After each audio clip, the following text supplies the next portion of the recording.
দেখুন ২১-এর পর ২৬-এও কি সম্মুখ সমরে মমতা বন্দ্যোপাধ্যায় শুভেন্দু অধিকারী? দুটো কেন্দ্র ভবানীপুর এবং নন্দীগ্রাম থেকে লড়াই করছেন শুভেন্দু অধিকারী, আর নিজের পছন্দের কেন্দ্র খড়গপুর সদরে ফিরিয়ে আনা হলো দিলীপ ঘোষকে। এটা যদি প্রথম গুরুত্বপূর্ণ খবর হয়, নিঃসন্দেহে আরও একটা গুরুত্বপূর্ণ খবর। ভোট ঘোষণা গতকাল হয়েছে, তার ২৪ ঘন্টারও কম সময়ের ব্যবধানে কার্যত সার্জিক্যাল স্ট্রাইক করলো জাতীয় নির্বাচন কমিশন। সরিয়ে দেওয়া হলো মুখ্য সচিব, স্বরাষ্ট্র সচিব থেকে প্রশাসনের এক গুচ্ছ শীর্ষ কর্তাদের। মধ্যরাতের চক্রান্ত, মধ্যরাতের গুপ্ততাণ্ডব বলে আক্রমণ শানিয়েছেন আজ মুখ্যমন্ত্রী মমতা বন্দ্যোপাধ্যায়। এই প্রত্যেকটা বিষয় নিয়ে আমি স্টুডিওতে আমার প্রত্যেক অতিথির কাছে আসতে চাইবো, কিন্তু নিঃসন্দেহে এই মুহূর্তে সব থেকে বেশি চর্চা যে বিষয়টা নিয়ে হচ্ছে সেটা ২১-এর বিধানসভা নির্বাচনের পর ২৬-এও কি মমতা বন্দ্যোপাধ্যায় এবং শুভেন্দু অধিকারী দ্বৈরথ দেখতে চলেছে রাজ্যবাসী। তার কারণ প্রথম দফায় যে প্রার্থী তালিকা বিজেপি আজকে প্রকাশ করেছে, দুটি বিধানসভা কেন্দ্র, এক নন্দীগ্রাম, দুই ভবানীপুর থেকে প্রতিদ্বন্দ্বিতা করছেন শুভেন্দু অধিকারী। ৫ বছর বাদিকে ফের মহাকাব্যিক লড়াইয়ের সাক্ষী হতে চলেছে রাজ্য। এবার কি কুরুক্ষেত্র ভবানীপুর? ভবানীপুরের বর্তমান বিধায়ক মমতা বন্দ্যোপাধ্যায়, আর সেই আসনে এবার বিজেপি প্রার্থী শুভেন্দু অধিকারী। তাহলে কি গতবারের নন্দীগ্রামের মতো এবার ভবানীপুরে মমতা বন্দ্যোপাধ্যায় বনাম শুভেন্দু অধিকারী? বিজেপির প্রথম প্রার্থী তালিকাতেই ভবানীপুর ও নন্দীগ্রাম দুই আসনেই প্রার্থী হিসাবে নাম রয়েছে শুভেন্দু অধিকারী। মমতা বন্দ্যোপাধ্যায় আবার না সিটটা চেঞ্জ করে দেখুন। শুভেন্দু ভয়, মমতাদির এখন লেগে আছে। মমতাদি হয়তো সিটটাই চেঞ্জ করে দিতে পারেন, দেখুন। তৃণমূল এখনো প্রার্থী তালিকা ঘোষণা করেনি, কিন্তু মমতা বন্দ্যোপাধ্যায়ের কথায় ইতিমধ্যে ইঙ্গিত মিলেছে তিনি ভবানীপুর কেন্দ্রেই প্রার্থী হচ্ছেন। From Trinamool constituency, you have cut off the vote from 10,000 to 30,000. In my constituency, I told you 60,000. Instead of that, I will win from Bhawanipur. Even there is a one vote. I believe that. I have that trust. April মাসের পরে আপনাকে ছামড়া মেদে রাস্তায় থাকতে হবে। নন্দীগ্রামে হারিয়েছিলাম, ভবানীপুরে হারাবো। কথা দিয়ে গেলাম কম্পার্টমেন্টাল চিফ মিনিস্টারকে এবারে এক্স চিফ মিনিস্টার বানাবো। ৫ বছর আগের লড়াইয়ে নন্দীগ্রামে শুভেন্দু অধিকারীর কাছে পরাজিত হন মমতা বন্দ্যোপাধ্যায়। তারপর উপনির্বাচনে ভবানীপুর কেন্দ্রে জয়ী হন তিনি। এবার ভবানীপুরে কি হবে? শুভেন্দু অধিকারী বনাম মমতা বন্দ্যোপাধ্যায়ের লড়াই হলে শেষ হাসি কে হাসবে? দু জায়গা থেকেই পরাজিত হতে চলেছেন। নন্দীগ্রাম থেকে নিশ্চিত পরাজয় জেনে সস্তা প্রচারের জন্য, যেহেতু ভবানীপুর মুখ্যমন্ত্রীর কেন্দ্র, তার সঙ্গে নাম জড়িয়ে থাকলে কিছুদিন প্রচারে থাকা যাবে, তো সেই কারণে এই দুটো জায়গা থেকে দাঁড়াবার কথা। রবিবার পশ্চিমবঙ্গ বিধানসভা ভোটের নির্ঘণ্ট প্রকাশ করেছে নির্বাচন কমিশন, আর তার পরের দিনই প্রথম দফায় ১৪৪টি কেন্দ্রে প্রার্থী তালিকা প্রকাশ করে দিল বিজেপি। তার মধ্যে সবথেকে বড় চমক ভবানীপুরে। দুই আসনে লড়ে শুভেন্দু অধিকারীর লাভ হবে না ক্ষতি? মমতা বন্দ্যোপাধ্যায়ও কি দুই আসনে লড়তে পারেন? নির্বাচন কমিশনের প্রকাশিত খসড়া ভোটার তালিকা অনুযায়ী মুখ্যমন্ত্রীর বিধানসভা কেন্দ্র ভবানীপুরে বাদ যায় ৪৪,৭৮৭ জনের নাম, যা নিয়ে ক্ষোভও প্রকাশ করেছেন মমতা বন্দ্যোপাধ্যায়। ভবানীপুরের ভোটারদের মধ্যে একটা বড় অংশ অবাঙালি। হেভিওয়েট লড়াই হলে শেষ অবধি কি হবে? নন্দীগ্রামের বদলা কি ভবানীপুরে নিতে পারবেন মমতা বন্দ্যোপাধ্যায়, নাকি নন্দীগ্রামের পুনরাবৃত্তি ভবানীপুরেও ঘটাবেন শুভেন্দু অধিকারী? নন্দীগ্রামে প্রথম দফায় ভোট, দ্বিতীয় দফায় ভবানীপুরে। দুই শিবিরের দুই হেভিওয়েট নেতা নেত্রী মুখোমুখি। হেভিওয়েট লড়াইয়ে দুজনেই একে অপরের ঘাঁটি সামলাতে ব্যস্ত থাকলে কার ক্ষতি হবে, কার লাভ? কে মাঠ জুড়ে খেলবেন, আর কে শুধু নিজের স্বার্থে? দীপক ঘোষ, আশাবুল হোসেন ও কৃষ্ণেন্দু অধিকারীর রিপোর্ট, এবিপি আনন্দ। নন্দীগ্রামের পাশাপাশি ভবানীপুর, আর এই ভবানীপুর প্রসঙ্গে বারবার শুভেন্দু অধিকারী সরব হয়েছেন এবং তিনি বারবার বলেছেন যে তিনি মমতা বন্দ্যোপাধ্যায়কে হারাবেন। আমি এখান থেকে সরাসরি তন্ময় ঘোষ রয়েছেন আমাদের সঙ্গে, আমি আলোচনায় চলে যাব। তন্ময়, মানে এটা তো একটা কঠিন লড়াই, একদম নন্দীগ্রামের পাশাপাশি ভবানীপুরে শুভেন্দু অধিকারীকে দাঁড় করিয়ে কৌশলে তো চ্যালেঞ্জ ছুড়ে দিল বিজেপি। বিজেপি বুঝতে পেরেছেন এবং সর্বোপরি শুভেন্দু অধিকারী বুঝতে পেরেছেন যে নন্দীগ্রামের মাটি তার জন্যে আর উর্বর নয়। গত কয়েক মাস ধরেই আপনারা দেখতে পাচ্ছিলেন যে নন্দীগ্রামে কিভাবে আস্তে আস্তে নিজের জমি হারাচ্ছেন শুভেন্দু অধিকারী। সেক্ষেত্রে তাকে আবার ভবানীপুরে এসে নিজের গুরুত্ব বজায় রাখার জন্যে দাঁড়াতে হচ্ছে। কিন্তু এখন প্রশ্ন হচ্ছে, উনি এক জায়গা থেকে হারতে চলেছিলেন, এখন দু জায়গা থেকে হারবেন। তো দু জায়গায় দাঁড়িয়ে যদি কেউ দু জায়গায় হারতে চান, সেটা তাদের চয়েস। তিনি চাইলে চার জায়গায় দাঁড়াতে পারেন, কিন্তু বিজেপি এটা প্রমাণ করে দিল এবং শুভেন্দু অধিকারী এটা প্রমাণ করে দিলেন যে আগামী নির্বাচনে তারা ভয় পেয়েছে, সেই জন্যই এখন জোর করে বিভিন্ন জায়গায় দু জায়গায় দাঁড়িয়ে একটা অপটিক্স ক্রিয়েট করার চেষ্টা করছেন। এই দৃশ্যকল্প কাজে দেবে না। আগামী 26-এর নির্বাচনে প্রমাণ হয়ে যাবে যে বিজেপি কিভাবে গোহারা হারতে চলেছে এবং 50-এর নিচেই থাকবে বিজেপি। আবার বলছি, শুভেন্দু 50-এর অধিকারী নিচে তো থাকবে। নিজেই বলেছিলেন যে দল যা দায়িত্ব দেবে সেই দায়িত্ব তিনি পালন করবেন, সেই দায়িত্ব তো তিনি পালন করবেন এবার। তাহলে দল তাকে দায়িত্ব কি দেবেন সেটা তাদের দলীয় ব্যাপার, সেই ব্যাপারে তো আমার মন্তব্য করার কোনো জায়গা নেই, কারণ তৃণমূল কংগ্রেস তো আর বিজেপি কি করবে সেটা ঠিক করে দেয় না। কিন্তু এটা পরিষ্কার হচ্ছে যে সেবাশ্রয় প্রকল্প সহ ভবানীপুরে, নন্দীগ্রামে গত কয়েক মাসে এবার বিজেপির পঞ্চায়েত সমিতির সদস্য, পঞ্চায়েত সদস্য তারা দলে দলে যোগদান করেছেন তৃণমূল কংগ্রেসে, এবং যার ফলে উনি বুঝতে পারছেন যে নন্দীগ্রামের মাটি আর কোনোভাবেই ওনার জন্য সেফ নয়, সেই জন্য তিনি আবার ভবানীপুরেও এসে দাঁড়ানোর চেষ্টা করছেন। বেশ, আমি তরুণজ্যোতি তিওয়ারির কাছে আসবো। একটা তো হচ্ছে তন্ময় ঘোষ বলছেন এটা হচ্ছে অভিষেক এফেক্ট। অভিষেক বন্দ্যোপাধ্যায় যেভাবে সেবাশ্রয় ক্যাম্প নন্দীগ্রামে করেছেন তার জন্য আরেকটা বিকল্প আসন, এটা তৃণমূলের তরফে বলা হচ্ছে তরুণ, সেটা হচ্ছে যে এতটাই যদি কনফিডেন্স থেকে থাকবে তাহলে দুটো আসনে কেন প্রতিদ্বন্দ্বিতা করবেন? সংবিধান রাইট দেয়। আর অভিষেক বন্দ্যোপাধ্যায়কে আমি ধন্যবাদ জানাবো। দেখো, হতে পারে মুখ্যমন্ত্রী ভাইপো, তিনি একটা রাজনৈতিক নেতা পশ্চিমবঙ্গের বুকে, তো তাকে ধন্যবাদ জানাবো। তার সেবাশ্রয় এটার প্রমাণ যে পশ্চিমবঙ্গে হেলথ ইনফ্রাস্ট্রাকচার বলে কিছু নেই, একটা সেবাশ্রয় করে এক্সট্রা একটা সাপোর্ট দিতে হয়, এটা প্রমাণ। মুখ্যমন্ত্রী এটা ফেইল্ড স্বাস্থ্যমন্ত্রী, তার ভাইপো প্রমাণ করে দিয়েছে। সাপ্লিমেন্টারি মুখ্যমন্ত্রীর নাম কি রাজ্যের? মমতা বন্দ্যোপাধ্যায়। উন্নয়ন বিরোধী মানে মন্ত্রীর নাম কি? মমতা বন্দ্যোপাধ্যায়। দুর্নীতির অনুপ্রেরণা কে যোগায়? মমতা বন্দ্যোপাধ্যায়। ব্যথাটা 1856 ব্যথা, সেটা এবার 20 গুণ হবে। তোমাকে বলে রাখি, হ্যাঁ, বিজেপি ডাইরেক্ট চ্যালেঞ্জ দিয়েছে তৃণমূল কংগ্রেস এবং মমতা বন্দ্যোপাধ্যায়কে। তার কি দুঃসাহস হবে দুটো সিটে দাঁড়ানোর? নন্দীগ্রামে কি ভাইপোকে পাঠাবে? আমার প্রশ্ন থাকবে। আরেকটা প্রশ্ন থাকবে, মমতা বন্দ্যোপাধ্যায় এবার কোথায় পালাবেন?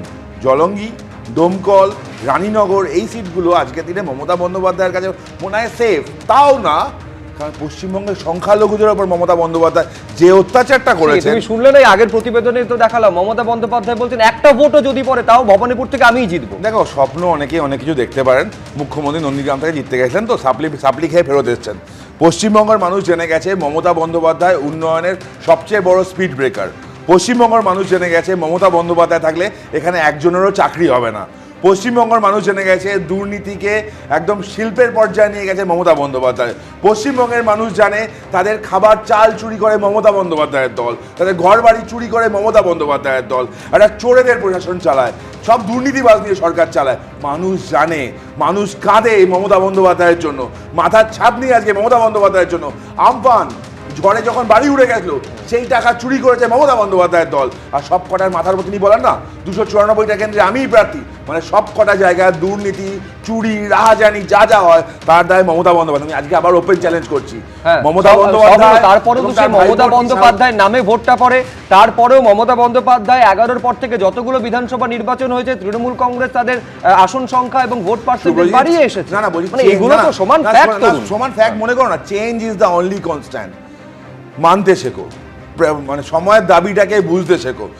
অভিষেক বন্দ্যোপাধ্যায় প্রমাণ করে দিয়েছে মমতা বন্দ্যোপাধ্যায় একটা ফেইল্ড মন্ত্রী। অভিষেক বন্দ্যোপাধ্যায় প্রমাণ করেছে জায়গায় জায়গায় সেবাশ্রয় করে সরকারি মানে হসপিটালগুলো চলে না, সুপার স্পেশালিটি হসপিটালগুলো। আমি বলছি এইটা সময়ের দাবি, change is the only constant, সেটা তো লোকসভায় প্রমাণ করার দায়িত্ব তোমরা তুলে নিয়েছিলে। তোমাদের নেতা এসে বলে গেছিলেন 30-এর উপর আসন, 18টা কমে 12-তে এসে দাঁড়িয়েছে। থাকছে না ভাই, পরিষ্কার লিখে রাখো, আজকে লিখে রাখো মমতা বন্দ্যোপাধ্যায় বিদায়ের ঘন্টা বেজে গেছে। কালকে ডিএ ঘোষণা করতে হবে না ভোট ডিক্লেয়ার আগে? গভর্নমেন্ট অর্ডার কি এসছে এখনো পর্যন্ত? প্রশ্ন থাকবে আমার। ডিএ ঘোষণা উনি করেছেন, উনি সুপ্রিম কোর্টে যে অ্যাপ্লিকেশনটা করেছিলেন যে ডিএ এখন দিতে পারবো না, ডিসেম্বর পর্যন্ত টাইম দাও, ওই অ্যাপ্লিকেশনটা কি উইথড্র হয়েছে? আমার প্রশ্ন থাকবে। ইমাম মোয়াজ্জেম ভাতা বাড়িয়ে দিলেন, খুব ভালো কথা, পুরোহিত ভাতা বাড়ালেন।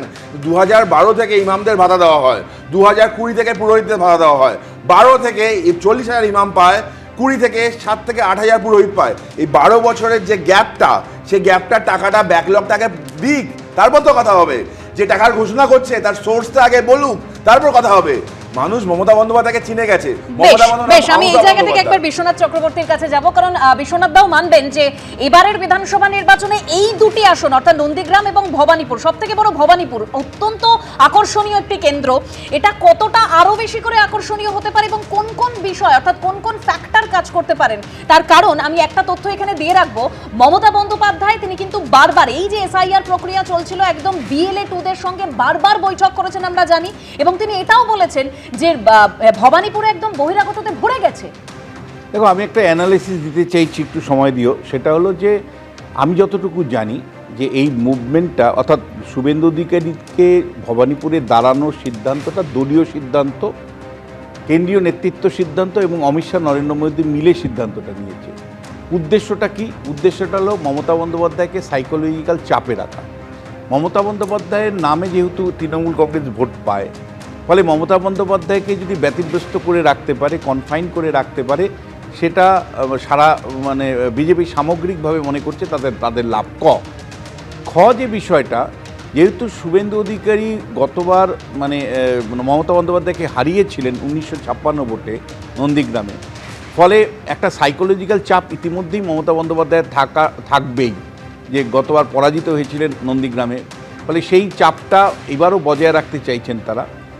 শুভেন্দু অধিকারীকে দুটো কনস্টিটিউয়েন্সিতে মানে দাঁড় করানোর মধ্য দিয়ে কিন্তু নরেন্দ্র মোদী যেমন 2014 সালে প্রথমবার যখন মানে লড়াই করলেন লোকসভায়, তখন তিনি কিন্তু গুজরাটের পাশাপাশি তিনি কিন্তু বেনারস থেকে দাঁড়িয়েছিলেন।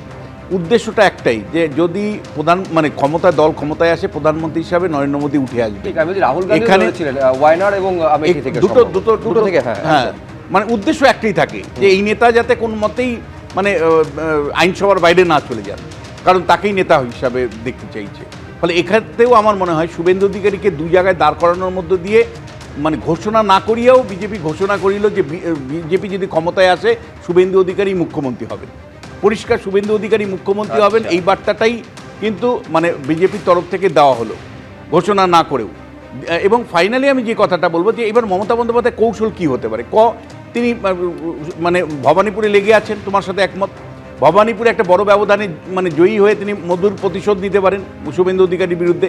দুই হতে পারে যে তিনি কৌশল পরিবর্তন করে তিনি নিজেই নন্দীগ্রামে চলে যেতে পারেন, অর্থাৎ কাউন্টার স্ট্র্যাটেজি হতে পারে যে মানে ভবানীপুরের পাশাপাশি গতবার নন্দীগ্রামে হেরেছি, ফলে নন্দীগ্রামে আমি প্রার্থী হয়ে নন্দীগ্রামে শুভেন্দু অধিকারীকে হারাবো। ফলে ওনার দ্বিতীয় কৌশল হতে পারে যে ভবানীপুর ধরে রেখে নন্দীগ্রামে আরেকবার লড়াই করে শুভেন্দুকে হারানো। মানে আপনি বলছেন এই সম্ভাবনা থাকতে পারে শুভেন্দু অধিকারীর মতন মমতা বন্দ্যোপাধ্যায় দুটো বিধানসভা কেন্দ্র থেকে লড়াই করতে পারে। এবং থার্ড যে অপশনটা আমি বলবো যে মানে আরেকটা মানে ভবানীপুরের পাশাপাশি আরেকটা এমন কনস্টিটিউয়েন্সি বেছে নিতে পারেন যেটা নিশ্চিত কনস্টিটিউয়েন্সি। আর ফোর্থ যেটা বলবো যে অভিষেক বন্দ্যোপাধ্যায় সেবাশ্রম যেহেতু ওখানে চালু করেছিলেন, সেবাশ্রয়, আমি শেষ পর্যন্ত অভিষেক শুভেন্দুর সাথে হেড অন করবে না তো, মানে শেষ পর্যন্ত অভিষেক নিজে গিয়ে সেনাপতি গিয়ে লড়াইয়ে জয়ী হয়ে আসবে না তো। ফলে সেই সম্ভাবনাগুলো কিন্তু আমাদের মাথায় রাখতে হবে। আগামীকাল প্রার্থী তালিকা ঘোষণা হবে, সেই পর্যন্ত তাতে জল্পনার অনেকটা অবসান হবে যে মমতা বন্দ্যোপাধ্যায় দুটো আসনে লড়ছেন কিনা, নন্দীগ্রাম থেকে অভিষেক বন্দ্যোপাধ্যায় যে সম্ভাবনার জল্পনা উস্কে দিচ্ছেন বিশ্বনাথ চক্রবর্তী দাঁড়াচ্ছেন কিনা। আমি শুধু একটা বা দর্শকদের মনে করাবো, অভিষেক বন্দ্যোপাধ্যায়কে এই নিয়ে বেশ কয়েকদিন আগে প্রশ্ন করা হয়েছিল। তার বক্তব্য ছিল দল আমাকে যেখান থেকে প্রার্থী করবে আমি সেখান থেকে প্রতিদ্বন্দ্বিতা করবো, অর্থাৎ বিধানসভা নির্বাচনে অভিষেক বন্দ্যোপাধ্যায় প্রতিদ্বন্দ্বিতা করতে পারেন এই সম্ভাবনা তিনি নিজেও কিন্তু খারিজ করে দেননি। কিন্তু আমি ভবানীপুরের ছবি আপনাদের সামনে রাখবো। ইতিমধ্যে দেওয়াল লিখন শুরু হয়ে গিয়েছে ভবানীপুরে, দেখতে পাচ্ছেন বিজেপির তরফে দেওয়াল লিখন এবং প্রচার। দুটো বিধানসভা কেন্দ্র, এক হচ্ছে নন্দীগ্রাম এবং ভবানীপুর। অত্যন্ত চিত্তাকর্ষক, দেবস্মিতা যেমনটা বলছিল হতে চলেছে ভবানীপুর কেন্দ্র, তার কারণ 21-এর পর আবার মমতা বন্দ্যোপাধ্যায় এবং শুভেন্দু অধিকারী দ্বৈরথ এই ভবানীপুর বিধানসভা কেন্দ্রে দেখতে চলেছে রাজ্যবাসী, যেটা 21-এ দেখা গেছিল নন্দীগ্রামে।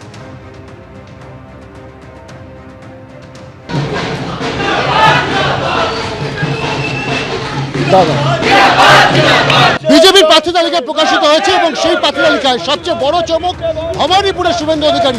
মমতা বন্দ্যোপাধ্যায়ের বিরুদ্ধে শুভেন্দু অধিকারী প্রার্থী হতে চলেছেন বিজেপির তরফে, এবং বিরোধী দল নেতা একই সঙ্গে দুটি জায়গায় প্রার্থী হচ্ছেন। নন্দীগ্রামে তো তিনি প্রার্থী হচ্ছেনই, পাশাপাশি কিন্তু ভবানীপুরে প্রার্থী হচ্ছে। আর তারই প্রার্থী হওয়াকে কেন্দ্র করে বিজেপি কর্মী সমর্থকদের মধ্যে কিন্তু একটা উৎসাহ দেখা যাচ্ছে। এই মুহূর্তে শুভেন্দু অধিকারীর নামে দেওয়াল লিখন শুরু হয়ে গিয়েছে। এখনো পর্যন্ত কিন্তু যেখানে তৃণমূল কংগ্রেস তারা প্রার্থী তালিকা ঘোষণা করে উঠতে পারেনি, তার আগে দেখা যাচ্ছে যে বিজেপি তারা কিন্তু শুভেন্দু অধিকারীর নামে দেওয়াল লিখন করছেন এবং একই সঙ্গে এখানে কিন্তু কর্মী সমর্থক যারা রয়েছেন তাদের মধ্যে উৎসাহ দেখা যাচ্ছে। ভবানীপুরে কর্মীদের উৎসাহ দেখুন, উনি নন্দীগ্রামে 1956 ভোটে হারিয়েছেন, আজকে ভবানীপুরে এই নির্বাচনে 20,000 ভোটে বেশি হারাবো আমরা। রাষ্ট্রবাদী নেতা শুভেন্দু অধিকারী এখানে প্রার্থী হওয়ার পরে কিন্তু বিজেপি কর্মী সমর্থক তাদের মধ্যে কিন্তু উৎসাহ দেখা যাচ্ছে। মিষ্টি বিতরণ থেকে শুরু করে একেবারে ঢাকঢোল নিয়ে তারা বেরিয়ে পড়েছেন। একদিকে দেওয়াল লিখন চলছে, স্বাভাবিকভাবে বিধানসভা নির্বাচনে তৃণমূল কাকে এখানে প্রার্থী করে সেটা অবশ্যই দেখার। তবে যেহেতু ভবানীপুর কেন্দ্র মানেই মমতা বন্দ্যোপাধ্যায় কেন্দ্র এমনটাই বলা হয়, স্বাভাবিকভাবে আবার একবার মুখ্যমন্ত্রী বনাম বিরোধী দলনেতার যে লড়াই মুখোমুখি, সেই লড়াই দেখার অপেক্ষায় কিন্তু রয়েছে ভবানীপুর এবং কর্মীরা কিন্তু শুভেন্দু অধিকারী প্রার্থী হওয়াতে এখানে উজ্জীবিত। ক্যামেরায় কৌশিক কমলকারের সাথে অনির্বাণ বিশ্বাস, এবিপি আনন্দ, কলকাতা। অর্থাৎ প্রার্থী ঘোষণা, তারপরেই দেওয়াল লিখন শুরু হয়ে গেছে, যে ছবি আপনারা দেখলেন। আর এই নিয়ে ফিরহাদ হাকিম কি বলেছেন শোনাবো। উনি আসলে নন্দীগ্রামকে হয়তো ভরসা করতে পারছেন না, তাই হয়তো দু নৌকায় পা রাখছে, কিন্তু দু নৌকায় যারা পা রাখে তারা ডুবে যায়, লাফালাফি করে যারা, অঙ্ক করে না। ভবানীপুর তৃণমূলের মানে অদূরবেদ্য ঘাঁটি, এবং ভবানীপুরে আমাদের তৃণমূল কংগ্রেসের বিশেষ করে মুখ্যমন্ত্রী মমতা বন্দ্যোপাধ্যায় প্রচুর ভোটে যেতেন। বাই ইলেকশনে যেটা হলো সেটা প্রচুর ভোটে জিতেছেন, এর আগের ইলেকশনগুলোতে অনেক ভোটে জিতেছেন, এবারও অনেক ভোটে জিতবেন। একদিকে ভবানীপুরে প্রচার শুরু হয়ে গিয়েছে, অন্যদিকে নন্দীগ্রামের ছবিও রাখবো আপনাদের সামনে, যেখানে বিজেপি কর্মী সমর্থকরা তারা রীতিমতো উল্লাস অর্থাৎ সেলিব্রেট করছেন। দুটো ছবি দেখতে পাচ্ছেন, একদিকে ভবানীপুর দেওয়াল লিখন শুরু, অন্যদিকে নন্দীগ্রাম।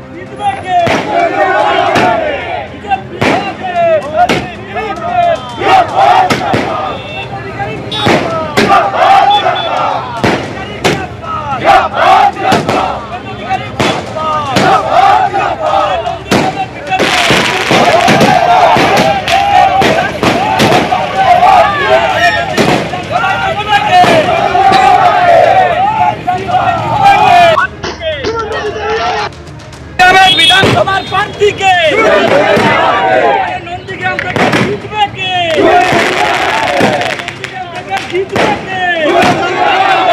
নন্দীগ্রাম বিধানসভার বিজেপির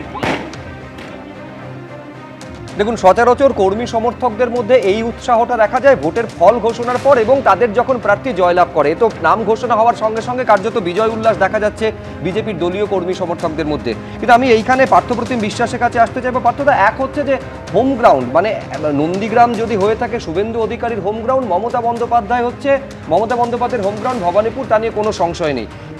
এ যাবৎকালে যেটা দেখা গেছিল যে তুলনামূলকভাবে অপেক্ষাকৃত দুর্বল প্রার্থী মমতা বন্দ্যোপাধ্যায়ের বিরুদ্ধে বিজেপি দিয়ে এসেছিল। এবার সম্ভবত ফর দ্য ফার্স্ট টাইম যে দুর্বল প্রার্থী দিলে যেটা ওয়াক ওভার পেয়ে যাওয়ার একটা সম্ভাবনা মমতা বন্দ্যোপাধ্যায় থাকতো, সেই জায়গাটা অন্তত বিজেপি এবারে মমতা বন্দ্যোপাধ্যায়কে খোলা মাঠ ছেড়ে দিতে চাইছে না। এইখান থেকে এটা কি স্পষ্ট হয়ে যাচ্ছে না? দেখুন সুব্রজিৎ, আমি মনে করি আসলে লড়াইটা ভোট ঘোষণা থেকে ভোটের ফল প্রকাশের দিন পর্যন্ত আসলে লড়াইটা না, লড়াই আসলে এর পরেও জারি থাকে। ফলে 49 দিনে লড়াই শেষ হয় না। ফলে সেই হিসেবে যে গতবারেরও যে লড়াই আমরা দেখেছিলাম নন্দীগ্রামে, ওখানে মুখ্যমন্ত্রী কন্টেস্ট করেছিলেন আর শুভেন্দু অধিকারী সেখানে জিতেছিলেন। ফলে জেতার পর তিনি স্বাভাবিক কারণে তাদের দলীয় নেতা হয়েছিলেন, বিরোধী দলনেতা হয়েছেন। ফলে আমাদের রাজ্য গত 5 বছর চলেছে। ফলে একটা ভোটের পর জয় পরাজয় যে দুই নেতার মধ্যে হচ্ছে এবং তাদের কি ভূমিকা ছিল গত 5 বছর ধরে, সেটাই কিন্তু আবার আমাদের এই ইলেকশনে মূল উপপাদ্য হতে চলেছে। ফলে আসলে লড়াইটা কোনো একটা কেন্দ্রে দুটো প্রার্থীর কেবলমাত্র নয়, দুটো নীতির লড়াইও বটে। এবং সেই জায়গায় যদি দেখেন যে মমতা বন্দ্যোপাধ্যায় তার পরিচিত নীতি, তার পরিচিত সত্তা নিয়ে হাজির হবেন, সে যেখানেই হন, ভবানীপুর থেকে শুরু করে অন্যত্র, শুভেন্দুবাবুও হবেন না। কিন্তু প্রার্থী তো একটা বড় ফ্যাক্টর। আপনি ধরুন 21-এর নির্বাচনে শুভেন্দু অধিকারীর বিরুদ্ধে তৃণমূলের তরফে মমতা বন্দ্যোপাধ্যায় ছাড়া অন্য কেউ থাকতো, আমি বলছি ভোটের ব্যবধান মানে যে কোনো সেফোলজি, আমি নিশ্চয়ই বিশ্বনাথ দা একমত হবেন যে অনেক বেড়ে যেত ব্যবধান। আমি তোমাকে হ্যাঁ, পরবর্তী পঞ্চায়েত নির্বাচনে ওই বিধানসভা কেন্দ্রে ব্যবধান বেড়ে 12,000 ব্যবধান হলো, লোকসভা নির্বাচনেও কিন্তু প্রায় 12,000-এর উপরে ব্যবধান ছিল। ফলে মানে তুমি বুঝতেই পারছো যে মানে প্রার্থী কিন্তু একটা বড় ফ্যাক্টর ব্যবধানের। না না, প্রার্থীরা তো দুটো দলের নীতিকেই তারা রিপ্রেজেন্ট করছেন, সেই কারণের জন্যই বলছি they are representing their own policies. আমি বলছি যে সমস্ত প্রার্থী তো একটা দলের রিপ্রেজেন্ট করে, নীতিকে রিপ্রেজেন্ট করে, কিন্তু তারপরেও প্রার্থী নিজস্ব একটা তো কিন্তু আছে, সেই ভূমিকাকে আমরা কেউ অস্বীকার করতে পারবো না। কিন্তু এখানে আমি আবারও বলছি যে এরকম একটা কেন্দ্রে, ভবানীপুরের মতো কেন্দ্রে শুভেন্দুবাবু দু জায়গায় প্রার্থী হওয়ার মধ্যে দিয়ে আমি বলছি আরও একটা অপটিক্স তার এই রাজনীতি, সেটা হচ্ছে আমাদের রাজ্যে তৈরি হতে চলেছে। এবং যেটা বারবার আপনারাও আলোচনায় আনেন যে আসলে সেই বাইনারির পলিটিক্স, যে হয় পদ্ম ফুল নইলে ঘাস ফুল, এটাকে আরও যদি স্ট্রং করার একটা কোনো প্রতীকী উপায় থাকে তাহলে হচ্ছে যে এই ধরনের প্রার্থী দিয়ে লড়াই। এবং আমি এই কারণের জন্য বলছি আপনারা আরো ধারালো করতে পারেন না, আমি এবার বলছি ধার কমে যাচ্ছে না, এবার ধার কমছে, মানুষের উপর সেই ভারটা ছাড়তে হবে যে আবার একটা ভোট আসছে। এই কারণের জন্য মোদি সাহেব আসলেন, প্রধানমন্ত্রী বললেন যে কাউন্টডাউন শুরু হয়ে গেল। আচ্ছা, কাউন্টডাউন যদি শুরু হতো যে গত 5 বছর ধরে তৃণমূল কংগ্রেস তার নামে যে দুর্নীতির অভিযোগ এবং সর্বোপরি ইডি তদন্ত করছে, সেখান থেকে হচ্ছে মুখ্যমন্ত্রী ফাইল ছিনিয়ে নিয়ে চলে যাচ্ছেন, তারপরে দাঁড়িয়েও গোটা রাজ্যে এত দুর্নীতি, শিক্ষক নিয়োগে 26,000, গরু, কয়লা, খাদান যা কিছু আছে, অথচ আমি দেখতে পাচ্ছি চুরি চলছে, দুর্নীতি হচ্ছে, চোর ধরা পড়ছে না। এই দৃশ্যটা প্রত্যেকে দেখেছেন। ফলে এই যে খাউঙ্গা না খানে দুঙ্গা যারা বলে এসেছিলেন, তারা গত 5 বছর ধরে খেতে দিয়েছেন। ফলে শুভেন্দুবাবু বিরোধী দলনেতা হওয়ার পর গত 5 বছরে আমি বলে নিই, ফলে যেটা দাঁড়ালো, তিনি কি বিরোধী ভূমিকা পালন করতে পারলেন? যদি পারতেন তাহলে আজকে তৃণমূল কংগ্রেস সরকার এই ঔদ্ধত্য দেখাতে পারতো না। ফলে বিরোধী দলনেতা হিসেবে ফেল করেছেন। ফলে আবার একটা অপটিক্স তৈরি হচ্ছে যে আমরাই আসলে প্রকৃত বিরোধী। বলছি এই অপটিক্সটা তৈরির জন্য হয়তো ভবানীপুর কখনো দরকার হয় নন্দীগ্রামের মতো একটা বিধানসভা কেন্দ্র। কিন্তু যদি বলি সত্যি বিরোধী ভূমিকা পালন করতেন তারা, তাহলে হচ্ছে যে আজকে প্রধানমন্ত্রীকে কাউন্টডাউনের গল্প বলতে হতো না, এবং মানুষ বিশ্বাস করেন না যে বিজেপি আর রিপ্লেস করবে। কারণ বিজেপি 2021 সালে যে সুযোগ পেয়েছিল, বিজেপির loss that bus, BJP bus miss করেছে। ফলে বিজেপির উপর যে ভরসা মানুষের ছিল সেটা নেই। ফলে তৃণমূলের প্রতি যে অনাস্থা, আমি বলছি সেই অনাস্থা এখন বামেরা হচ্ছে যে আবার ফেরত পাবে। এটা হচ্ছে বামেদের সেই আস্থা ফেরতের ভোট। আমি আপনাকে আবারও বলছি যে এই আস্থা বিজেপি, হ্যাঁ আমি বলছি আস্থা ফেরত মানেই ভোট ফেরত। আমি বললাম যে এইবারের এই অপটিক্স, এবারের এই বাইনারি পলিটিক্স শেষ হবে কোথাও, মানুষ এটা ক্লান্ত হয়েছেন দেখে। এর বাইরে জামানত জব্দ হয়েছিল, সেইটা যদি ফিরে আসে, আমি বলছি নিঃসন্দেহে গণতন্ত্রের বিরোধী স্বর যদি শক্তিশালী হয়, সেটা গণতন্ত্রের পক্ষে অত্যন্ত স্বাস্থ্যকর। কিন্তু সেই দায়িত্বটা বিরোধী দলগুলোকে একদম চওড়া কাঁধে তুলে নিতে হবে, এই নিয়ে কোনো সংশয় নেই। কিন্তু আমি তন্ময় ঘোষের কাছে আসবো। অনেকগুলো কথা। এক হচ্ছে সাইকোলজিক্যাল ট্রেশারের কথা বললেন। সাইকোলজিক্যাল প্রেশার, ঠিক, সাইকোলজিক্যাল প্রেশার পড়েছে শুভেন্দু অধিকারীর উপর, তার জন্যই আজকে তাকে দু জায়গায় দাঁড়াতে হচ্ছে। তরুণ বলছিল উন্নয়নের কথা, তো উন্নয়নের কথা আমরা একমাত্র সরকার যারা লিখিতভাবে ডকুমেন্টেড আকারে উন্নয়নের পাঁচালী প্রকাশ করেছি, যাই করেছি, তোমরা সেটাকে চ্যালেঞ্জ করো। একটা পরিসংখ্যান দিয়ে দিই, আমি তোমার কাছে আসছি। সেটা হচ্ছে 2021-এ আপনারা জানেন নন্দীগ্রামে মমতা বন্দ্যোপাধ্যায় পরাজিত হলেন, তারপরে ভবানীপুরে বাই ইলেকশনে তিনি প্রতিদ্বন্দ্বিতা করলেন, 58,000-এর বেশি ভোটে তিনি জিতলেন। এইবার 24-এর লোকসভা নির্বাচন হলো, সেই লোকসভা নির্বাচনের বিধানসভা ভিত্তিক ফল যদি দেখা যায়, সেই 58,000টা কমে 8,000 হয়ে যাচ্ছে। আমি বলছি প্রেশারটা বিজেপি এই সামনে এনে কতটা চাপ মমতা বন্দ্যোপাধ্যায়ের উপর ভবানীপুরে রয়েছে, এইটা এস্টাবলিশ করা চাই। একদম তন্ময়ের কাছে আসবো। একটা বিষয় আমি অ্যাড করতে চাইবো শুভ্রজিতের সঙ্গে, এটা ভবানীপুর কেন্দ্রে মোট 47,129 জনের নাম বাদ পড়েছে, এটাও কিন্তু আমাদের মাথায় রাখতে হবে। ঠিক, এই যে দুটো বিষয়, এক হচ্ছে নন্দীগ্রাম নিয়ে এতক্ষণ এত আলোচনা হচ্ছে, কিন্তু নন্দীগ্রামের নিশ্চয়ই একটা কথা ভুলে যায়নি লোকজন, তোমরাও দেখিয়েছিলে, সেটা হচ্ছে নন্দীগ্রামে প্রথমে জয়ী হয়েছিলেন মমতা বন্দ্যোপাধ্যায়, তারপরে লোডশেডিং হলো এবং তারপর সেই মামলা এখনো চলছে। সুতরাং লোডশেডিং বিধায়ক আর না কোর্টে জিতে ছিল, সেটা সমস্ত সংবাদ মাধ্যমে দেখিয়েছিল। যাই হোক, এক আর দ্বিতীয় কথা হচ্ছে ভবানীপুরে যে নাম বাদ গেছে, এই নাম বাদ যাওয়াটা শুধু ভবানীপুর না, সারা বাংলার বুকে নাম বাদ দিয়ে এই এসআইআরের নাম করে বিজেপি যেভাবে কাজে লাগানোর চেষ্টা করছে, বাংলার মানুষকে হেনস্থা করার চেষ্টা করেছে, দিনের পর দিন লাইনে দাঁড় করিয়েছে। শুধু একদিন না, আমরা তো উন্নয়নের কথা বললাম, বিজেপি গত 10 বছরে কেন্দ্রীয় সরকারে থাকাকালীন একটা এরকম শ্বেতপত্র প্রকাশ করে দেখাক। তারা চোরেদের কথা বলছে, সেই চোরেদের যিনি রাজা, তাকে দু জায়গায় প্রার্থী করতে হলো বিজেপিকে, নারদা সারদা লুটকাণ্ডের জড়িত ইডি সিবিআই এর কেস চলছে, কি তাকে মদন বন্দ্যোপাধ্যায় এমন কোথায়? চোরেদের বিরোধী বিজেপি যে তাকে 2 জায়গায় প্রার্থী করতে হলো, তাকে মুখ করতে হচ্ছে, সেই বিজেপি আবার এইসব নিয়ে কথা বলে। এবং এই নাম বাদ যাওয়া গুরুত্বপূর্ণ। প্রত্যেকটা মানুষের, আমরা চাই একটা বৈধ নাগরিকও যেন তার মৌলিক সাংবিধানিক অধিকার না হারায়, কিন্তু সেটা যে হয়েছে বিজেপির ষড়যন্ত্রে, তার জবাবটা তো পড়বে। সেই জন্য ওই ভোটটা বেড়ে যে 47,000 ভোট কাটা গেছে তার ডাবল ভোট হচ্ছে তৃণমূল কংগ্রেসের পক্ষে পড়বে। আমি শুধু তরুণজ্যোতি তিওয়ারির কাছে যাওয়ার আগে শুধু সুপ্রিম কোর্ট যখন শেষবার যাওয়া হলো, তখন সুপ্রিম কোর্টের মহামান্য বিচারপতির বেঞ্চ এইটা বলেছিল যে দুই পক্ষকে আমি সংশয়ের উপরে রাখছি না, একদিকে রাজ্য সরকার, অন্যদিকে নির্বাচন কমিশন। ফলে কাউকে একেবারে যাকে বলে ক্লিন চিট দেওয়া, সেটা কিন্তু স্বয়ং সর্বোচ্চ আদালতও দেয়নি। তরুণজ্যোতি তিওয়ারি। পার্থদা অনেকগুলো কথা বললো, ছোট্ট করে একটা উত্তর দিয়ে দিই। আচ্ছা, তোমার দর্শকরা এখন দেখছে, মোবাইল না ঘেটে তাদেরকে অনুরোধ করবো 2011 থেকে 16 এবং 16 থেকে 21 রাজ্যে বিরোধী দলনেতা কে ছিল মনে করে বলুন। মনে আসছে? মনে পড়ছে না তো, পড়বে না, তাদেরকে অ্যাক্টিভলি দেখা যায়নি। 11 থেকে 16 বামফ্রন্ট বুঝতেই পারেনি তারা ক্ষমতায় নেই। 16 থেকে 21 তারা গায়ে হাওয়া লাগিয়ে ঘুরে বেরিয়েছে। এই ছিল অবস্থা। পশ্চিমবঙ্গে যেখানে মানুষের অসুবিধা হয়েছে ভারতীয় জনতা পার্টি ছিল, যেখানে আক্রমণ হয়েছে তাদের রক্ষা করার জন্য ভারতীয় জনতা পার্টি ছিল। যখন মোথাবাড়িতে মানে মালদা মুর্শিদাবাদে হিন্দুরা আক্রান্ত হয়েছে, বাড়ি ছেড়ে পালাতে হয়েছে, তোমাদের মিডিয়ায় দেখেছি আমরা। মালদার লোকগুলো ওই পারে গিয়ে আশ্রয় নিচ্ছে, চোখ দিয়ে জল পড়ছে আর খাওয়ার খাচ্ছে। তারা তৃণমূল করতে এরকম লোকও ছিল সেখানে, তাদের পাশে ভারতীয় জনতা পার্টি ছিল। সন্ধ্যাবেলা কোর্টে মামলা করতে হয়েছে, ভারতীয় জনতা পার্টি ছিল। ভারতীয় জনতা পার্টি তার বিরোধী ভূমিকা পালন করেছে। সেকেন্ড, মমতা বন্দ্যোপাধ্যায় নিয়ে এতগুলো কথা হচ্ছিল। দেখো, পশ্চিমবঙ্গে 2021-এর ভোটের আগে বাংলা নিজের মেয়েকে চায়, বড় বড় প্রচার হলো। হাঁসখালির বোনটা বাংলার মেয়ে ছিল না, আরজিগড়ের মেয়েটা বাংলার মেয়ে নয়, বিভিন্ন জায়গায় ধর্ষণ হয়েছে সেগুলো বাংলার মেয়ে নয়, ডবল চাকরি হবে, মমতা বন্দ্যোপাধ্যায় বলেছেন। ভারতবর্ষে একমাত্র রাজ্য পশ্চিমবঙ্গ যেটা দেখলো চাকরি যাওয়ার লিস্ট বেরোনো দেখলো। ডিএ পেল না, শিল্প আসলো না, 77 লক্ষ মানুষ নাকি বেকার ভাতার অ্যাপ্লাই করেছে। এটা গর্বের না বস, এটা লজ্জার। 77 লক্ষ বেকার তৈরি করেছে মমতা বন্দ্যোপাধ্যায়, তাদের চাকরি নেই। পশ্চিমবঙ্গটা বৃদ্ধাশ্রমে পরিণত হয়েছে আজকে। চাল চোর, ট্রিপল চোর, কয়লা চোর, বালি চোর। আমি শুধু একেবারে লম্বা লিস্ট দিচ্ছে, সেই লিস্টের সঙ্গে এইটুকু সংযোজন করার জন্য তরুণকে বলবো যে বছরে 2 কোটি চাকরি হবে, এই প্রতিশ্রুতি কে দিয়েছিলেন? সেই প্রতিশ্রুতি তার প্রতিশ্রুতি রেজাল্ট আছে ভাই, তার প্রতিশ্রুতি রেজাল্ট আছে। একেবারে যদি তিনি প্রধানমন্ত্রী হন, 15 লক্ষ টাকা সবার অ্যাকাউন্টে এমনিতেই ঢুকে যাবে, কে বলেছিলেন?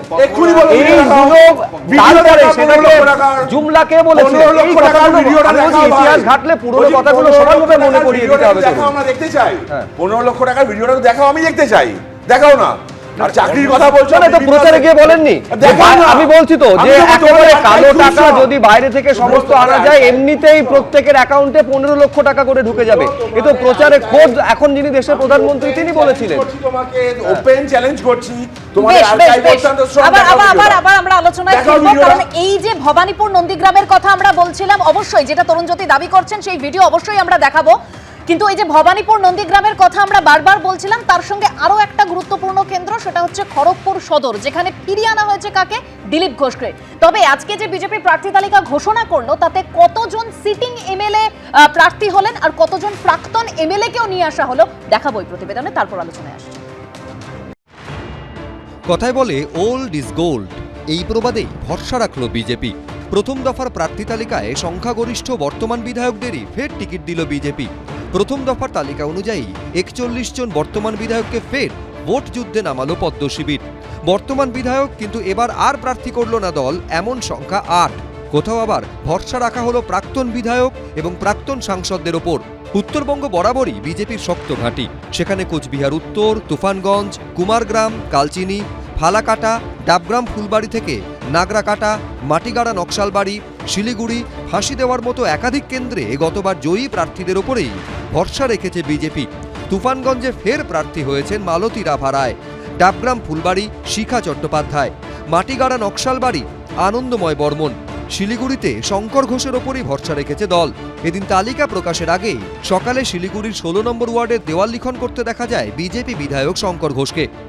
গত 15 বছরে তৃণমূল কংগ্রেস একটা জাতিকে সম্পূর্ণরূপে ধ্বংস করেছে। বাংলা এবং বাঙালির সভ্যতা, সংস্কৃতি, কৃষ্টি যে রক্ষার লড়াই, সেটা হচ্ছে বিধানসভা নির্বাচন। ময়না, আসানসোল দক্ষিণ, ওন্দা, চাকদা, হরিণঘাটা, ভাটপাড়ার মতো দক্ষিণবঙ্গের একাধিক কেন্দ্রেও বর্তমান বিধায়কদেরই ফের লড়াইয়ে নামালো বিজেপি। আপকি বার 200 পার বলেছিল, তারপর রেজাল্ট কি হয়েছে ওরা জানে, সারা ভারতবর্ষ জানে। প্রথম তালিকা অনুযায়ী অবশ্য এমন বর্তমান বিজেপি বিধায়কও রয়েছেন যাদের এবার টিকিট দেওয়া হয়নি, যেমন খড়গপুর সদরের হিরণ চট্টোপাধ্যায়, বালুরঘাটের অশোক লাহিড়ী, আরামবাগের মধুসূদন বাগ, গোঘাটে বিশ্বনাথ কারক, শীতলকুচির বরেন বর্মন, কালিয়াগঞ্জের সৌমেন রায়, পুরুলিয়ার বলরামপুর ও রঘুনাথপুরেও বর্তমান বিজেপি বিধায়ক টিকিট পাননি। আমাদের কাছে কর্মী সম্পদ এবং সেই হিসাবে টিকিট দেওয়া হয়েছে। সবাইকে কনগ্রাচুলেশন এবং সবাই আমরা জিতব। সম্প্রতি সংসদে প্রধানমন্ত্রীর বঙ্কিমদা মন্তব্যে তোলপাড় পড়ে গেছিল।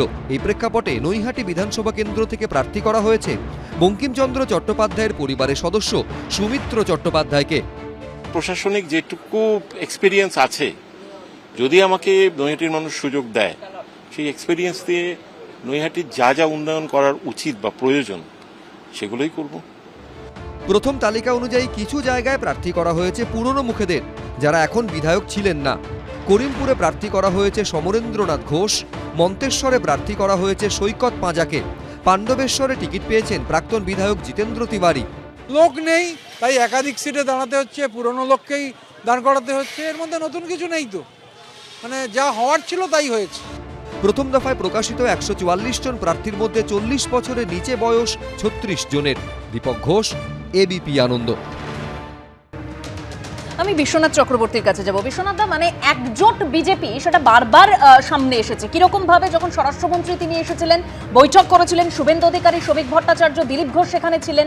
তারপরে একদম এই রিসেন্ট নরেন্দ্র মোদীর যে সভা ব্রিগেডে, সেখানে দিলীপ ঘোষকে আমরা দেখতে পেলাম, একই মঞ্চে সেখানে শুভেন্দু অধিকারী, শ্রমিক ভট্টাচার্য ছিলেন। আর এবার একেবারে তার নিজের পছন্দের কেন্দ্র খড়গপুর সদরে তাকে ফিরিয়ে আনা হলো। না দেখো, মানে দিলীপ ঘোষ মানে বিধায়ক হিসাবে খুব জনপ্রিয় ছিলেন, মানে শাসক বিরোধী সবার সাথেই তার সম্পর্ক অত্যন্ত ভালো ছিল, এবং সাংসদ হিসাবে তার যথেষ্ট গুরুত্ব ছিল। সভাপতির দায়িত্ব তো পালন করেছিলেন। যেভাবে তাকে মেদিনীপুর থেকে সরিয়ে দেওয়া হয়েছিল সেটা তার ক্ষোভ ছিল। শেষ পর্যন্ত ক্ষোভকে সামাল দিয়ে, ফলে রাজনীতিতে না অপরচুনিটি একটা সুযোগ, মানে একটা অপরচুনিটি ইম্পর্টেন্ট। ধরো হিরণের যদি ব্যক্তিগত জীবনে এত সংশয় না আসতো, মানে বিতর্ক না আসতো, মানে বিজেপির পক্ষে কিন্তু দিলীপ ঘোষের নাম থাকা সত্ত্বেও খুব কঠিন হতো। কারণ একটা সিটিং এমএলএর এগেনস্টে মানে আবার যতই বড় নেতা হন দেওয়া, কিন্তু হিরণের ব্যক্তিগত কিছু ঘটনার যে কন্ট্রোভার্সি সেটা এড়ানোর জন্যও কিন্তু অনেক সহজভাবে মসৃণভাবে কিন্তু দিলীপ ঘোষকে মেদিনীপুরে ক্যান্ডিডেট করেছে। সব মিলে আমি তোমায় বলবো যে দেখো, সাজ রব আছে, কৌশলগত পরিবর্তন আছে, নতুন কিছু প্রার্থী এনে চমকও আছে। যেমন বঙ্কিম চট্টোপাধ্যায়ের মানে পারিবারিক সূত্রে প্রার্থীকে দাঁড় করানো হয়েছে। কিন্তু মানে রাজনীতিতে অনেক অঙ্ক আছে, মানে সেখানে বারবার আমরা বলি যে আমি একবার বিশ্বনাথ আপনাকে থামাচ্ছি, এত অঙ্কের কথা বলছেন, দিলীপ ঘোষ নিজে কি বলছেন একবার দেখে নেব। হৃদয়, যে খবরটা যখন পেলেন যে আপনার মতামত দল প্রাধান্য দিল এবং আপনাকে আপনার পছন্দের কেন্দ্রেই লড়তে দিল, আপনার রিয়াকশন? আমি লড়তে চাইনি বা অ্যাপ্লিকেশন করিনি বা টিকিটও চাইনি, 4 বার হলো এটা। পার্টি যখন আমাকে লড়তে বলেছে, প্রথম 2 বার লড়েছি, জিতেছি। দ্বিতীয়বার জায়গা পরিবর্তন করে লড়তে বলেছে, আমি গেছি। আবার আমার নাম ঘোষণা হয়েছে বিধায়ক লড়ার জন্য, তাই আমি লড়তে যাচ্ছি। কারণ আমার সংগঠন করার কাজ ছিল, সেটা আমি করতাম। তখন পার্টিতে এরকম মানে নেতৃত্ব যে তার মতো লড়াই করা লোক কম ছিল, তাই আমাকে লড়ানো হয়েছে। এখন পার্টি মনে করছে আমাকে যদি লড়ালে লাভ হবে, তারা ঘোষণা করেছেন, তো আমি পার্টির নির্দেশে আবার লড়াইতে নেমেছি। না, খড়গপুর যেখানে আপনি চেয়েছিলেন পছন্দের জায়গা, সেইটা পেয়ে কেমন লাগছে? না, ভালোই লাগছে। আপনারা জিজ্ঞেস করেছিলেন যদি পার্টি লড়াতে চাই কোথায় লড়বেন। হ্যাঁ, তাই আমি বলেছিলাম, আমি পার্টিকেও বলিনি, অন্য কাউকে বলিনি আমি ইলেকশন লড়তে চাই। পার্টি যদি মনে করে আমার লড়ালে লাভ হবে, তো আমি লড়ছি আবার। কারণ 4 বার হয়ে গেল, 3 বার খড়গপুরকে কেন্দ্র করে লড়েছি। এটা নিয়ে 3 বার হবে, 2 বার জিতেছি আমি বিধায়ক হিসাবে, সাংসদ হিসাবে। খড়গপুর খালি রাজনৈতিকভাবে নয়, এমনি ব্যক্তিগতভাবে আমার জেলা, আমার নিজের জায়গা, ওখানকার মানুষের সঙ্গে আমার আর্থিক সম্পর্ক, সামাজিক সম্পর্ক।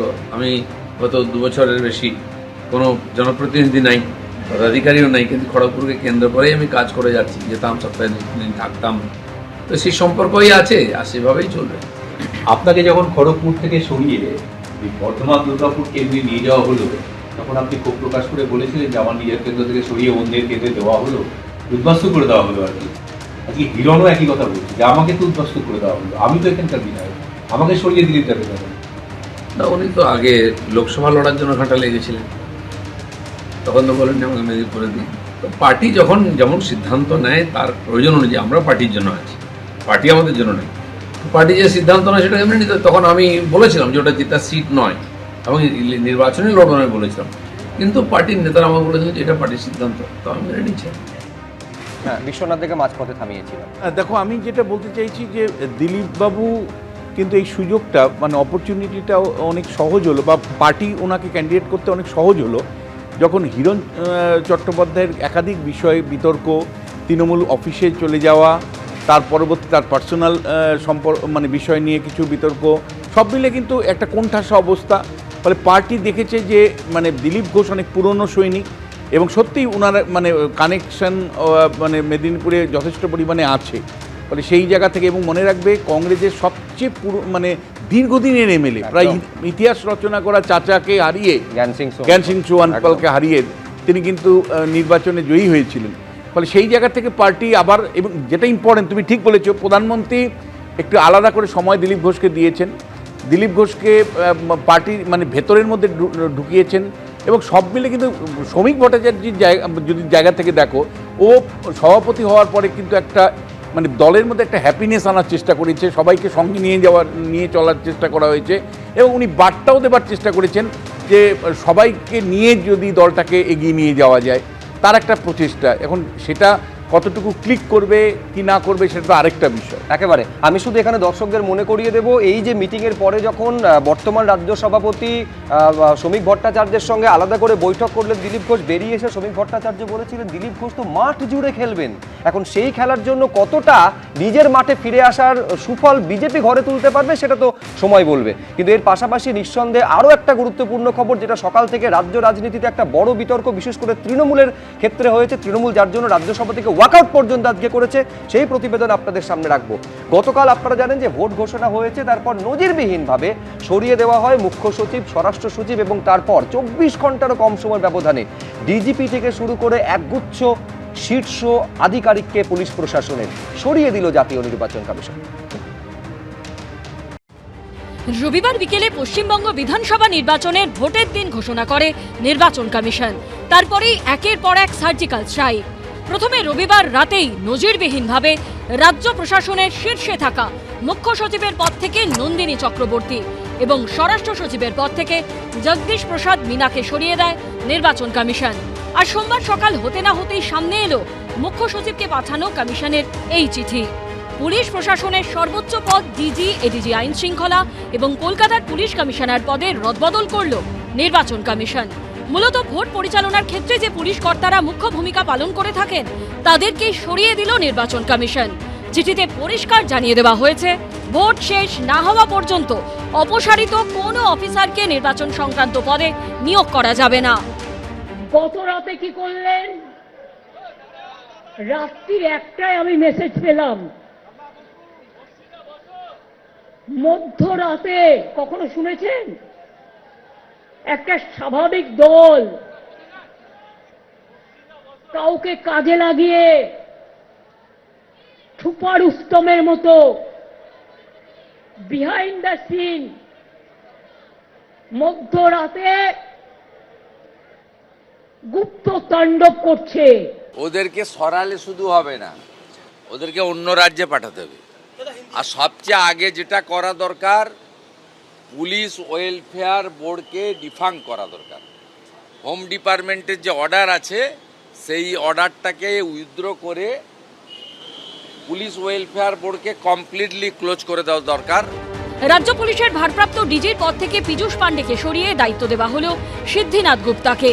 ডিজি আইন শৃঙ্খলার পদ থেকে বিনীত গোয়েলকে সরিয়ে এডিজি আইন শৃঙ্খলা করা হলো অজেয় মুকুন্দ রানাডেকে। রাজ্য পুলিশের 2 শীর্ষ পদে রদবদলের পাশাপাশি কলকাতার পুলিশ কমিশনার সুপ্রতিম সরকারকে অপসারণ করে কলকাতার নতুন পুলিশ কমিশনার করা হলো অজয় কুমার নন্দকে। চিফ সেক্রেটারি বাঙালি মহিলা, ওরা অ্যান্টি উইমেন। আগে নিয়ম ছিল আমাদের স্টেট গভর্নমেন্টের কাছে লিস্ট চাইতেন, আমরা 3টে করে নাম পাঠাতাম, তার থেকে ওনারা সিলেক্ট করতেন। এ সুমোটো যেন মগের মুলুক, যেন দিল্লি কা লাড্ডু, যেন জমিদারি, জমিদার জোকদার, কালোদার। মমতা বন্দ্যোপাধ্যায় কাদেরকে সাইড লাইন করে রেখেছিলেন, যোগ্য অফিসারদেরকে, সেই তাদের কাজে লাগানোর দায়িত্ব ইলেকশন কমিশনের। আরো অনেককে সরানো উচিত, এগুলো তৃণমূলের পাকা দালাল। প্রশাসনের শীর্ষ স্তরে কার্যত ভূমিকম্প। ফুল অ্যাক্টিভ নির্বাচন কমিশন, বেজায় খুশি বিজেপি, চরম ক্ষুব্ধ তৃণমূল। এবার অবাধ সুষ্ঠু ভোট হবে তো? সাধারণ মানুষের মনে এটাই প্রশ্ন। পার্থপ্রতিম ঘোষ, রুমা পাল ও বিজেন্দ্র সিংহের রিপোর্ট, এবিপি আনন্দ। এই প্রসঙ্গে অবশ্যই আমি নজরুল ইসলামের কাছে আসবো, নজরুলদার কাছে আসবো, তবে তার আগে দমদম উত্তরের সিপিএম প্রার্থী দীপশিতা ধর তিনি এই মুহূর্তে প্রচার করছেন, তার সঙ্গে সরাসরি আমরা কথা বলবো আমাদের প্রতিনিধি উজ্জ্বল মুখোপাধ্যায়ের মাধ্যমে। উজ্জ্বল,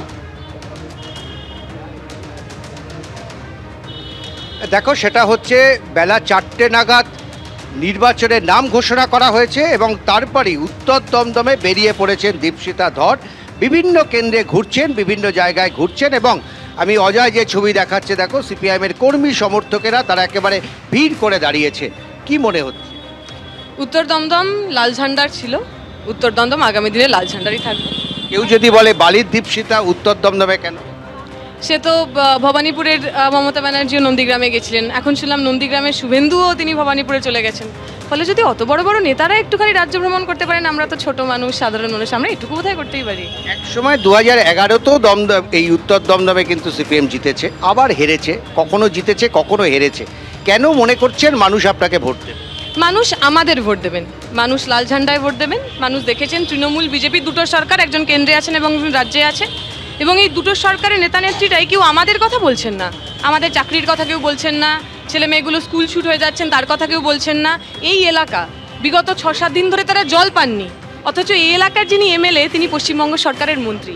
আমাদের বেসিক যে জলের মিনিমাম যে দাবি, সেই দাবিটুকু নিয়ে কথা হচ্ছে না, কিন্তু মন্দির নিয়ে কথা হচ্ছে, মসজিদ নিয়ে কথা হচ্ছে, বিভিন্ন নেতা মন্ত্রী দলবদল করছে তা নিয়ে কথা হচ্ছে। আমরা চাই রাজনীতিতে রাজনীতির কথা ফিরে আসুক, ব্রেড অ্যান্ড বাটার ইস্যু, আমাদের বেঁচে থাকার যে মূল কথাগুলো সেই কথাগুলো ফিরে আসুক। আমি মনে করি এই অঞ্চলের মানুষ বেঁচে থাকতে চান, ভালোভাবে বেঁচে থাকতে চান, তাই তারা লাল ঝান্ডার সঙ্গে থাকবে। জেএনইউ থেকে পিএইচডি পাশ করা, মানে পিএইচডি করা ডক্টর দীপশিতা ধর এখানকার মানুষের কাছে কি প্রতিশ্রুতি দেবে? আমরা প্রতিশ্রুতি কিছু দিচ্ছি না, আমরা বলছি আপনাদের যা দাবি সেটাই আমাদের ম্যানিফেস্টো। এখানকার মানুষ যদি বলেন তাদের ফার্স্ট প্রায়োরিটি হচ্ছে রাস্তা সারাতে হবে, আমাদের প্রতিশ্রুতিতে 1 নম্বরে থাকবে রাস্তা সারাতে হবে। এখানকার মানুষ যদি বলেন যে হাসপাতালগুলোর অবস্থা প্রচণ্ড রকম খারাপ, খালি রেফারের পর রেফার হয়, চিকিৎসা পাওয়া যায় না, তারা যদি বলেন সেটা তাদের ফার্স্ট প্রায়োরিটি, আমরা সেটা আমাদের ম্যানিফেস্টোতে 1 নম্বরে রাখবো। এখানকার মানুষ যদি বলেন যে তাদের সবচেয়ে বড় দুঃখ যন্ত্রণার জায়গা, তাদের পাশের বাড়ির মেয়ে তিলোত্তমা খুন হয়েছেন, ধর্ষণ হয়েছেন এবং 2 বছর হতে চললো এখনো বিচার পাননি, আমরা আমাদের ম্যানিফেস্টোতে 1 নম্বরে সেটাই রাখবো। শেষ প্রশ্ন, তা হচ্ছে এখানে লড়াই তৃণমূল আছে, বিজেপি আছে এবং বামেরা আছে। কি মনে করছেন এখনো, যদিও আপনার বিরুদ্ধে কারা দাঁড়াচ্ছেন বা আপনাকে কাদের বিরুদ্ধে লড়তে হবে? তৃণমূল নাম ঘোষণা করেনি, বিজেপি কিছু নাম দিলেও এখন উত্তর দমদমের নাম তারা বলেননি। কি মনে করছেন?